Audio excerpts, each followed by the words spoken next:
A swing. The story opens in a gritty, dilapidated section of a sprawling urban area, where the remnants of old buildings and graffiti-lined alleyways dominate the landscape. The sound of distant traffic mixes with the shouts of vendors and the occasional siren echoing through the streets. Amidst this chaotic environment, Malik, a 14-year-old black boy, walks through the alleyways with his head down, his clothes ragged, and his hands searching through piles of discarded items. His family is nowhere to be found, and his existence has become a solitary struggle for survival. Malik has grown accustomed to the daily grind of scavenging, searching for food in dumpsters and trying to make the best of his circumstances. He knows how to blend in, staying out of sight when trouble looms, and he's learned the harsh realities of life on the streets. The odds seem stacked against him, but he never complains, keeping his head down and moving forward, doing whatever it takes to stay alive. As he walks through a familiar alley, something catches his attention. A faint sound, a cry, soft at first, but unmistakable. Intrigued and concerned, Malik hesitates. He looks around, wary of the dangers that might lurk in the shadows. The city can be unforgiving, especially for someone like him. But the cry is persistent, and something inside him compels him to investigate further. Moving toward the sound, he discovers an infant, wrapped in a dirty, tattered blanket, lying in the corner of the alley. The baby is small, fragile, its face red from the cold and lack of care. Malik's heart races as he quickly kneels beside the baby. His first instinct is to help, but his mind races. He is barely surviving himself. What can he possibly do for a helpless baby? After a brief moment of hesitation, Malik makes up his mind. He cannot just leave the baby here, abandoned and vulnerable. Despite his own hunger, fatigue, and uncertainty about the future, he wraps the baby in his jacket, cradling the fragile child against his chest. His thoughts are a whirlwind, but one thing is clear. He is determined to give this child a chance, even if it means risking his own already fragile existence. Malik walks through the crowded streets, carrying the baby close to his chest. His heart races, his mind spinning. He knows he cannot just leave the baby alone in the alley, but he has no resources or knowledge of what to do next. His first thought is to find someone who can help, someone who might show kindness. But he soon realizes that the world is not as kind as he had hoped. He approaches the first person he sees, a man leaning against a storefront staring down at his phone. Malik asks quietly, "Excuse me, sir, could you help me? There's a baby, and I need to find a safe place for her." The man barely glances up, his face unreadable. "Not my problem, kid," he mutters, dismissing Malik without another word. Undeterred, Malik continues his journey through the streets, hoping for some kind of help. But the more he asks, the more the world seems to turn its back on him. He approaches a woman sitting on a bench, nervously gripping the baby. "Please, ma'am, can you help me? I don't know where to take her, and I'm just trying to make sure she's okay." The woman looks at Malik with suspicion, then at the baby, and sneers. "What are you doing with that kid? You don't even have a place to live. How are you going to take care of her?" she snaps, her voice full of disdain. Malik feels the sting of her words, but he presses on, searching desperately for someone who will listen. But it feels like every step he takes is met with more judgment and fear. His clothing, his disheveled hair, and the roughness in his voice all serve as a stark reminder of the way people see him. Not as a young boy trying to do the right thing, but as a nuisance, someone to be avoided or scorned. The weight of the baby in his arms becomes heavier with each passing minute. His desperation starts to give way to doubt. He wonders if he is doing the right thing. Should he take her to a hospital? Surely that would be the best place for her, where she could get medical care. But Malik is unsure. He's heard stories, too many stories, of children being taken away by authorities, placed into foster care where they might not be treated with love, or worse, where they might end up in an unsafe environment. But the thought of abandoning her, leaving her to be lost in the system, feels wrong too. The unknown path ahead feels more daunting than what he's already faced. The weight of his own experience as a homeless child weighs heavily on him, and the thought of that same fate for the baby makes his stomach turn. He can't risk putting her through that. A wave of guilt and confusion crashes over him, and he struggles with the overwhelming decision.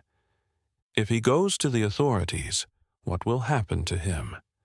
Would they see him as just another homeless kid trying to get attention? Would they blame him for the baby's situation or accuse him of kidnapping? Would they just take the child away from him and not care about the love he felt for her? The unknowns are terrifying, and the stakes feel impossibly high. Finally, Malik makes the decision, his heart heavy with the burden. He knows he cannot let the baby fall into the hands of a system that doesn't care. With determination, he sets his mind on finding someone he trusts, a friend of his mother's who used to work at a nearby hospital. He doesn't know if she'll help, but it's his last hope. With the baby in his arms, he pushes forward, hoping against hope that he can protect her from the world that hasn't shown him the kindness he so desperately needs. Malik enters the small convenience store, gripping the baby tightly in his arms. His heart is racing as he tries to keep his composure. He has just enough money to buy some formula for the baby, a small act of kindness that he hopes will keep her fed and comfortable, at least for a little while. He walks up to the counter, trying to ignore the stares of the other customers. The cashier behind the counter eyes him suspiciously, his eyes narrowing as he rings up the formula. "That'll be $10, the cashier says gruffly. Malik digs into his pockets, pulling out the crumpled bills he has left. He hands them over, hoping there won't be any problems. As he turns to leave, the cashier suddenly speaks up, his voice sharp. "Wait a minute," the man says, stepping closer. "Where did you get that money from? You look like a thief. I don't trust you." Malik freezes, confused. "I'm just here to buy some milk for the baby," he says, his voice quiet but firm. "Yeah, sure. You're not fooling anyone," the cashier snaps. "I've seen your kind before, always trying to take advantage of people." Before Malik can respond, the man picks up the phone behind the counter and dials quickly, his voice rising with anger. "Yeah, I've got a kid here, stealing from my store. I'm calling the cops." Malik's heart sinks. He feels the weight of the baby in his arms, suddenly unsure of what to do. He's done nothing wrong, but he knows the world doesn't always see it that way, especially when you look like he does. As Malik stands there, waiting for the police to arrive, he feels his anxiety rise. He's been through this before. Being judged, being seen as a threat just because of how he looks, just because of where he comes from. He knows that even though he's done nothing wrong, the officers might not see it that way. When the police arrive, they don't even look at the baby. Their eyes are immediately on Malik. The first officer, a tall, stern man, walks up to him and orders, "Put the baby down and put your hands behind your back." "Wait," Malik protests, his voice trembling with confusion. "I didn't do anything wrong. I just need formula for the baby." The officer glares at him. That's what they all say. "Let's see some identification. What are you doing with a kid like that?" Malik tries to explain, but the officers seem to only grow more suspicious. They aren't asking about the baby's well-being. Instead, they're focused on him, their questions growing harsher with each passing second. "Why'd you come into the store like that?" one officer demands. "What's your business here?" "I told you," Malik replies, his voice shaking with frustration. "I'm just trying to take care of her. I'm not stealing anything." But the officers aren't listening. Instead, they begin questioning his motives, assuming the worst. "Who's the mother?" "Where's she at?" one officer asks. "She's in the hospital," Malik replies, trying to remain calm. "She's gone, but I promised to take care of the baby. Please, I haven't done anything wrong." The officer scoffs. "You expect us to believe you? This kid looks like trouble. You don't belong here." He glances at the baby and then back at Malik. "You don't even look like you can take care of yourself, let alone a baby." The words cut deeper than anything Malik has heard before. He's been treated like this for as long as he can remember. His appearance, his background, his age, all used as reasons to dismiss him. But this time, it's different. It's not just about him. He's holding a baby, a defenseless child in need, and yet the officers are more concerned with his own background, the color of his skin, and his assumed guilt than with ensuring the baby is safe. The second officer walks over and speaks to his partner, their conversation turning to more muted tones. Meanwhile, Malik stands still, holding the baby close, his heart pounding in his chest. Finally, after what feels like an eternity, the officers step back. "We'll let you go," the first officer says gruffly, "but if we catch you anywhere near this store again, you'll regret it." Without another word, they turn and walk away. Malik watches them leave, his hands shaking as he holds the baby. He's angry, frustrated, but most of all, he's exhausted. This world doesn't seem to care about him or the baby. It only sees what it wants to see. Another kid, another person to be dismissed, and this time with even more dangerous consequences. But in that moment, as he looks down at the baby in his arms, something shifts. He may not have control over how the world views him, but he knows one thing for sure. He's going to do everything in his power to keep her safe. As Malik stands outside the store, feeling both angry and defeated, the weight of the situation bearing down on him, a gentle voice calls out from behind him. "Are you all right, young man?" Malik turns to find an older black woman, Miss Evans, standing on the sidewalk. Her kind eyes, framed by silver hair and a warm smile, immediately put him at ease. She stands tall, exuding a sense of quiet authority that makes Malik feel as though, for the first time in a long while, someone genuinely cares. Malik, still holding the baby tightly in his arms, hesitates for a moment, unsure of what to say. But seeing the compassion in Miss Evans' face, he lets down his guard. I'm just trying to do the right thing," Malik murmurs, his voice thick with emotion. "I didn't steal anything.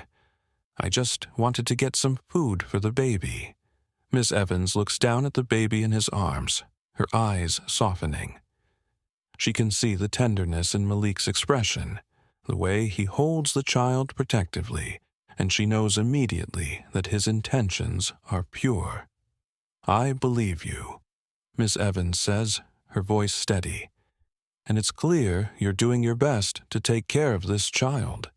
Let me help." With a comforting smile, she motions for Malik to follow her, offering her support in a way that feels like a lifeline. As they walk down the street, Miss Evans gently guides Malik to her home, a modest apartment tucked away from the chaos of the streets. The apartment is quiet and clean, a stark contrast to the harsh world Malik has been navigating. She welcomes him inside and offers him a seat at her kitchen table. "Why don't you tell me what happened?" Miss Evans asks, her voice warm and encouraging. Malik takes a deep breath and recounts everything.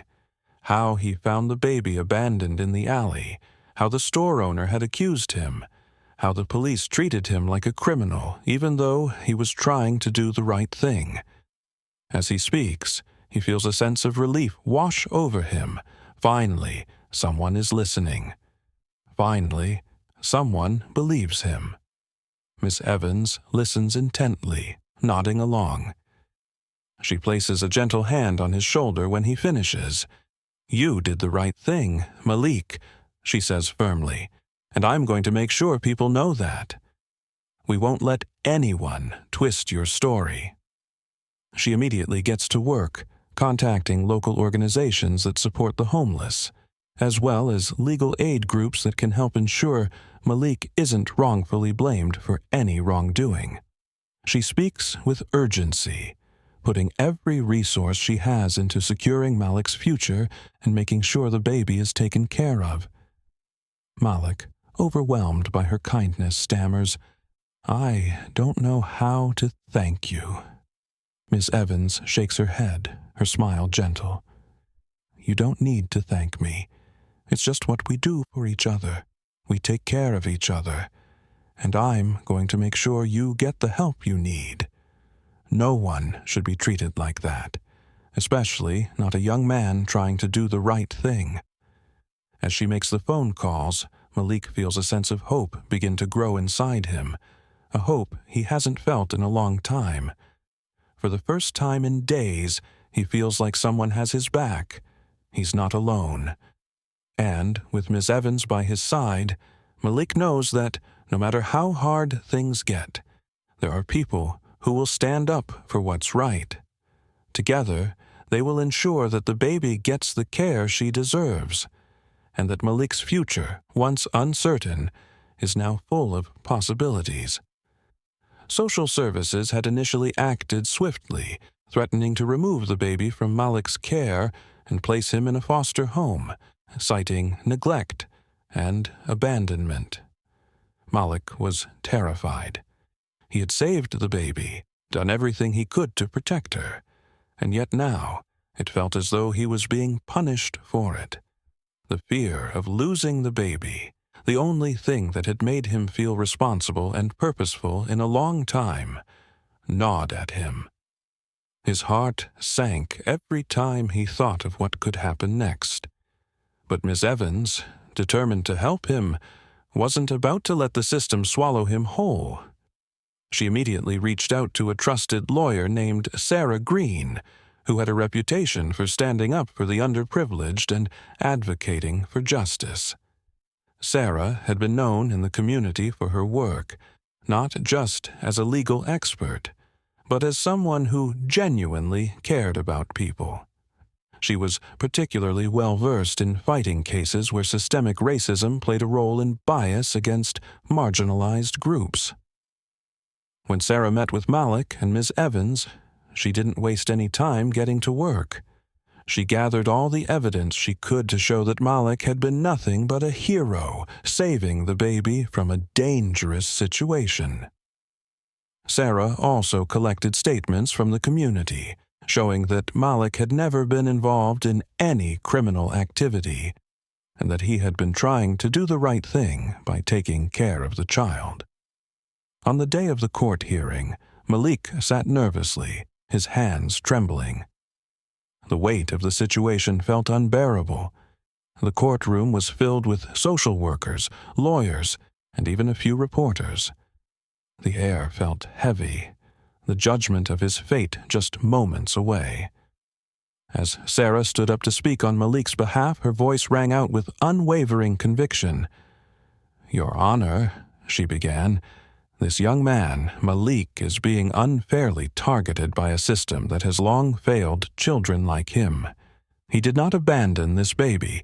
He saved her life, acting as a protector when others were too distracted by their biases to even acknowledge the situation." She paused for effect, letting her words sink in. The reality is that Malik is being criminalized for doing the right thing. This is not about neglect. It's about a hero who took responsibility in the face of adversity. We cannot ignore the systemic racism that has shaped the treatment of Malik and countless others in similar situations. For too long, society has vilified those who look like him. Sarah turned to the judge, her eyes firm and resolute. I ask you, Your Honor, to look beyond the assumptions and labels placed on Malik because of his race, and to see the truth in his actions. He is not a criminal. He is a young man who did what was right when others turned a blind eye. The courtroom fell silent. Everyone was listening now, really listening. When the ruling came down, it was a moment of profound relief. The judge ruled in Malik's favor, acknowledging the systemic issues at play and recognizing his bravery. The baby would remain in Malik's care, and Malik himself would be placed into a community program where he could continue his education, receive counseling, and grow without the looming threat of unjust detention. The case had been dismissed. As Malik left the courtroom with Ms. Evans by his side, he felt a sense of victory not only for himself but for the future. He had faced a broken system, but with the right support, he had overcome it. The battle wasn't just about one boy saving a baby. It was about standing up for what was right, breaking the chains of systemic injustice, and proving that one person's actions could shift the tide for many. Malik was no longer a victim of the system. He had become a symbol of resilience and hope. As Malik walked out of the courtroom, he could hardly believe the weight that had been lifted from his shoulders. The media attention, while overwhelming, came with a positive twist. News outlets began to recognize him not as a homeless boy or a product of a broken system, but as a hero who had saved a life. The overwhelming support from the community was tangible. Donations flooded in to help Malik and the baby, and soon a trust fund was established to ensure that the baby, now named Hope, would have the chance at a bright future. The court's decision to grant Malik temporary custody under the supervision of Miss Evans was a huge step forward. Malik couldn't help but smile as he thought about the responsibility he now had. He wasn't just protecting a child. He was giving her a chance at a life that he had only dreamed about. Miss Evans continued to be his guiding light, helping him navigate the complexities of his new life.